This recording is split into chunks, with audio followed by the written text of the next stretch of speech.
Samantala, 3 menor de edad ang naaresto sa magkahiwalay na insidente ng pagnanakaw sa barangay E. Rodriguez sa Quezon City.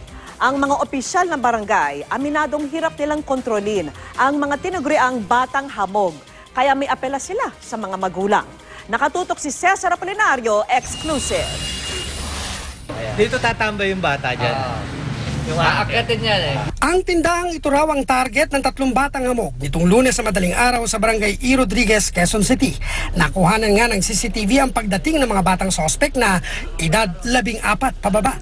Ang isang batang lalaki nagsilbing lookout sa katapat na kalye, habang ang babae naman sa tabi ng tindahan pumuesto. 3 base. Kaya nagpa-deploy na ng mga tanod sa lugar. Daw may papasok doon mamaya. Aakyat. Tapos hindi magigising? Wala. Kabisado raw ng mga sospek ang pinaglalagyan ng pera, cellphone at iba pang gamit ng biktima na mahimbing na natutulog noong sinalakay. Ayun, umakyat na oh. Umakyat na oh. Ayun. Nakit na? Oh, ayun, umakyat na po. Tiyempong pagkuha sa gamit, dumating ang mga tanod. Agad nagpulasan ng mga bata. Hindi inabot ng tanod ang isa sa mga sospek, kaya sumakay sila sa tricycle. Naputol yung kampyo. Nasira pa yung tricycle eh. Pero nasiraan ang tricycle. Tuturo niya ngayon ay. Tuturo niya ngayon yung patrol bata sa nagtago. Yan yun. Yan yung patrol. Kaya tumulong ang taxi driver sa paghahabol sa mga bata. Kaya nasa kote ito. Ay, may isang bata na. Huli. Nagtago lang. Ako sa likod ng sidecar. Sidecar. Hindi ka rito. Ayun, dala yung bago.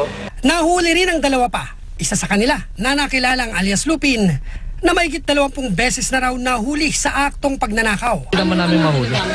Siya po talaga. 8 years old pa lang po yan, nahuhuli na namin hanggang ngayon. 11 years old na siya. So ibig sabihin, paulit-ulit, ito yung pinakamatinding ginawa niya? Yung nagnakaw po siya ng halaga 60,000 sa palengke. Kinahapunan, isa na namang menor de edad ang inaresto ng taong bayan matapos pagnakawan ng isang estudyante. Sumigaw yung biktima ng magnanakaw. So, kinuyog siya ng taong bayan. Ang kasama nito na edad 12 nakatakas. Ang pulisya at opisyal ng barangay tutok sa mga menor de edad, partikular ang mga batang hamog na tila raw pahirapang mapigil dahil protektado ng batas kaya hindi maparusahan. Cesar Apolinario, nakatutok 24 oras.